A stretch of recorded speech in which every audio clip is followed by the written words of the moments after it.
Hi అండి, welcome back to my channel Yash 19. ఈరోజు video వంజరం fish fry చేయబోతున్నాను. ఇది ఎలా చేయాలో వీడియో స్టార్ట్ చేస్తాం రండి. ముందుగా ఒక ప్లేట్ తీసుకొని అందులో కారం 2 టేబుల్ స్పూన్, పసుపు 1/2 టేబుల్ స్పూన్, కలర్ కోసం కాశ్మీర్ చిల్లీ ఒక 1 టేబుల్ స్పూన్, ధనియాల పొడి 1 టేబుల్ స్పూన్, అల్లం వెల్లుల్లి పేస్ట్ 1 టేబుల్ స్పూన్, రుచికి సరిపడ సాల్ట్, 2 టేబుల్ స్పూన్ కార్న్ఫ్లోర్ వేసుకోవాలి. దీంతోపాటు ఆయిల్ 2 టేబుల్ స్పూన్స్ వేసుకోవాలి.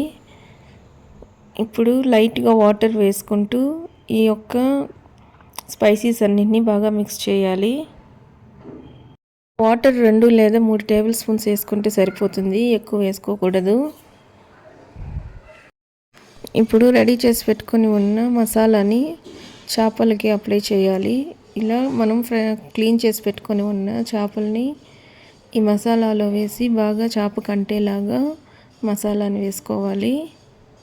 ఇలా వీడియోలో చూపించిన విధంగా అన్ని చేపలకి మసాలాని పట్టించి 1 అవర్ అలాగే ఊరనివ్వాలి. 1 అవర్ తర్వాత ఇప్పుడు ఫ్రై స్టార్ట్ చేస్తాము. మనం ఈ చేపల్ని పాన్ ఫ్రై చేయబోతున్నాము, డీప్ ఫ్రై కాదు. సో ఇందుకోసం ఒక పాన్ స్టవ్ పైన పెట్టి ముందుగా ఆయిల్ వేసుకోవాలి లైట్గా. పాన్ వేడెక్కిన తర్వాత మనం మసాలా పట్టించుకొని ఉన్న చేపల్ని ఒక్కొక్కటిగా ఈ పాన్లో వేసుకోవాలి. ఇలా చేపలు వేసుకొని చేప చుట్టూ ఆయిల్ వేసుకోవాలి. ఇలా ఆయిల్ వేసుకొని చేపని 2 సైడ్లు బాగా ఫ్రై చేసుకోవాలి. సో ఫ్రై చేసుకునేటప్పుడు స్టవ్ని లో ఫ్లేమ్లో పెట్టి చేసుకోవాలి. హై ఫ్లేమ్లో పెట్టి ఫ్రై చేసుకుంటే చేపలు బాగా మాడిపోతుంది, చేప లోపల బాగా ఫ్రై అవ్వదు. అందుకని లో ఫ్లేమ్లో పెట్టి ఫ్రై చేసుకోవాలి. ఇంతేనండి, మనకి వేడివేడి వంజరం ఫిష్ ఫ్రై రెడీ అయినట్లే. మిగిలిన చేపలు కూడా ఇదేలాగానే ఫ్రై చేసుకోవాలి. ఫిష్ ఫ్రై చాలా బాగా వచ్చింది.